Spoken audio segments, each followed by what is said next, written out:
ಮಹಾಗಣಾಧಿಪತಿಯೇ ನಮಃ. ದತ್ತಾತ್ರೇಯಂ ಮಹಾತ್ಮಾನಾಂ ವರದಂ ಭಕ್ತವತ್ಸಲಂ ಪ್ರಪನ್ನಾರ್ತಿಹರಂ ವಂದೇ ಸ್ಮತೃಗಾಮಿ ಸನೋವತು. ಆದೌ ಬ್ರಹ್ಮ ತಥಾ ಮಧ್ಯೆ ವಿಷ್ಣುರಂತೆ ಸದಾಶಿವಃ. ಮೂರ್ತಿತ್ರಯಸ್ವರೂಪಾಯ ದತ್ತಾತ್ರೇಯ ನಮೋಸ್ತುತೆ. ಶ್ರೀ ಗುರುಚರಿತ್ರೆ ಅಧ್ಯಾಯ 21. ಸಿದ್ಧಯೋಗೀಶ್ವರರು ನಾಮಧಾರಕನಿಗೆ ಬ್ರಾಹ್ಮಣನ ಪತ್ನಿಗೆ ಮಾಡಿದ ಉಪದೇಶವನ್ನು ನಿರೂಪಿಸತೊಡಗಿದರು. ಅಮ್ಮ, ಈ ನಶ್ವರವಾದ ಪ್ರಪಂಚದಲ್ಲಿ ಸಾಯದೆ ಉಳಿದಿರುವವರು ಯಾರಿದ್ದಾರೆ? ನಮ್ಮ ಈ ಶರೀರವು ಪಂಚಭೂತಗಳಿಂದ ಉಂಟಾದದ್ದು. ಪಂಚಭೂತಗಳು ಬೇರೆ ಬೇರೆಯಾದ ಮೇಲೆ ದೇಹವು ಕಾಣದಾಗುವುದು. ಜಗತ್ತಿನ ಮಾಯೆಯಲ್ಲಿ ಸಿಲುಕಿದ ನಾವು ನನ್ನ ಮನೆ, ನನ್ನವರು, ನನ್ನ ಮಗ, ನನ್ನ ಮಗಳು ಎಂಬ ಸಂಬಂಧಗಳನ್ನು ಬೆಳೆಸಿಕೊಳ್ಳುತ್ತೇವೆ. ಇಂದ್ರಿಯಗಳು ಗುಣಗಳಿಗೆ ಅಧೀನವಾಗಿ ಆಯಾ ಗುಣಗಳ ಪ್ರಕಾರ ಫಲಗಳನ್ನು ನೀಡುತ್ತವೆ. ಭೂಮಿಯ ಮೇಲೆ ಹುಟ್ಟಿದ ಮನುಷ್ಯನು ಅವನ ಕರ್ಮಗಳಿಗೆ ಅನುಸಾರವಾಗಿ ಸುಖ, ದುಃಖ ಹಾಗೂ ಮಿಶ್ರ ಫಲಗಳನ್ನು ಅನುಭವಿಸುತ್ತಾನೆ. ಕರ್ಮವೆಂಬುದು ದೇವ, ದಾನವ, ಮಾನವ, ತಪಸ್ವಿಗಳು ಯಾರನ್ನೂ ಬಿಟ್ಟಿಲ್ಲ.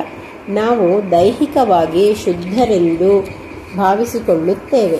ಆದರೆ ರಕ್ತ, ಮಾಂಸ, ಮಲಮೂತ್ರಗಳಿಂದ ಅದು ಕಲುಷಿತವಾಗಿದೆ. ನಮ್ಮ ಹುಟ್ಟಿನ ಮೊದಲೇ ಪಾಪ ಪುಣ್ಯಗಳನ್ನು ಪರಮಾತ್ಮನು ನಿರ್ಧರಿಸುತ್ತಾನೆ. ಯಾವುದೇ ಬಲದಿಂದ ಕಾಲವನ್ನು ಗೆಲ್ಲಲು ಸಾಧ್ಯವಿಲ್ಲ.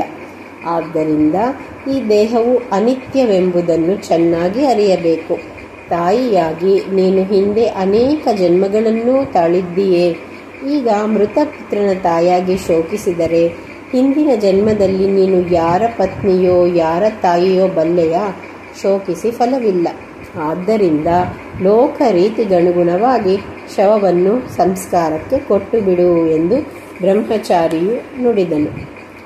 ಈ ಮಾತನ್ನು ಕೇಳಿದ ಬ್ರಾಹ್ಮಣ ಪತ್ನಿಯು, ಹಾಗಾದರೆ ಶ್ರೀ ಗುರುಗಳ ಮಾತು ಸುಳ್ಳಾಯಿತೆ? ನಾನು ಈಗಲೇ ದೇಹತ್ಯಾಗ ಮಾಡುತ್ತೇನೆ ಎಂದಳು.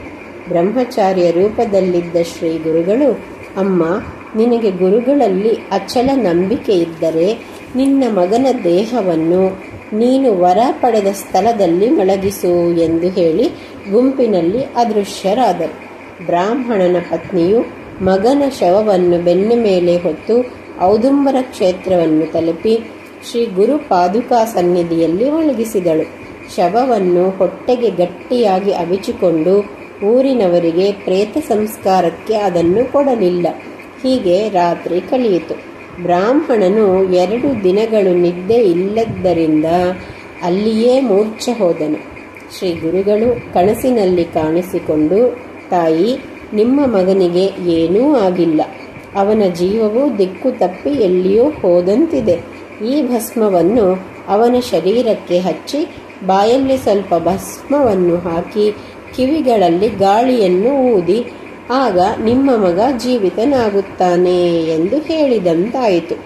ಆ ತಾಯಿಗೆ ಇದು ಭ್ರಮೆಯೋ ಭೂತಚೇಷ್ಟೆಯೋ ಎಂಬ ಹೆದರಿಕೆಯುಂಟಾಯಿತು.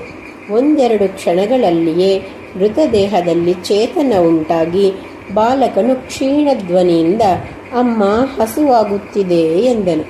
ಆಗ ಧೈರ್ಯ ತಂದುಕೊಂಡ ಆಕೆಯು ಪುನರ್ಜನ್ಮ ಹೊಂದಿದ ಮಗನನ್ನು ಎತ್ತಿಕೊಂಡು ಗಂಡನನ್ನು ಎಬ್ಬಿಸಿ ಮಗನಿಗೆ ಜೀವದಾನ ಮಾಡಿದ ಗುರುಗಳ ಸ್ತೋತ್ರ ಮಾಡಿದಳು. ವಿಪ್ರನು ಸ್ನಾನ ಮಾಡಿ ಔದುಂಬರ ವೃಕ್ಷಕ್ಕೆ ಪತ್ನಿ ಪುತ್ರನ ಸಮೇತ ನಮಸ್ಕಾರ ಮಾಡಿದನು. ಬ್ರಾಹ್ಮಣ ದಂಪತಿಗಳು ಗುರುಪಾದುಕಾ ಸನ್ನಿಧಿಯಲ್ಲಿ ಮಗನೊಡನೆ ಕೃತಜ್ಞತೆಯನ್ನು ಅರ್ಪಿಸಿದರು. ಬೆಳಗಿನಲ್ಲಿ ಮೃತ ಬಾಲಕನ ಶವ ಸಂಸ್ಕಾರಕ್ಕೆಂದು ಬಂದ ಗ್ರಾಮಸ್ಥರು ಬೆರಗಾದರು. ಮೃತ್ಯುಂಜಯರಾದ ಶ್ರೀ ಗುರುಗಳ ಅಪಾರ ಮಹಿಮೆಯನ್ನು ಎಲ್ಲರೂ ಕೊಂಡಾಡುತ್ತಾ ಔದುಂಬರ ಸನ್ನಿಧಿಯಲ್ಲಿ ಮಹೋತ್ಸವವನ್ನು ಆಚರಿಸಿದರು.